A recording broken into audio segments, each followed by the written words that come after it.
what to do. That's probably not a bad one. Everybody has an opinion, but only one opinion counts, and that's NASCAR's, and they're not going to do that. So let's just end that conversation, move on to something else. Just kidding, Larry. No, I want you're biting your tongue. I want to go back to what we talked about earlier with the 18 team and a backup car, and how we thought a backup car was just as good as their primary car. I want you to look. Denny Hamlin runs a 53.51. Kyle Busch runs a 53.56. Logano runs a 53.56. That shows that organization, just as John Roberts mentioned earlier, they're one team at the shop. They all wear the same uniform. They all do the same stuff.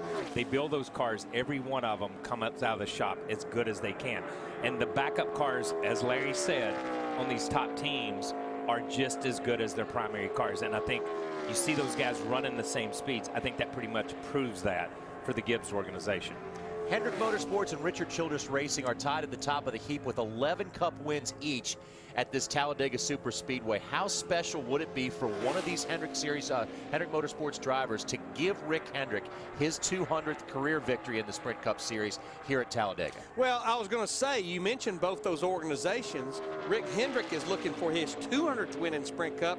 Richard Childress is looking for his 100th win. He's sitting at 99 wins right now. So very storied teams, but also teams with great records. And 2 of those 11 wins have come from Jimmie Johnson, including the last time we raced here, which we saw a finish that was, well, pretty much second to none. This is going to be a well of a lap. As we see Kevin Harvick, Paul Menard from Richard Childress talking to each other. Right now, he looks to be about 3/10 quicker.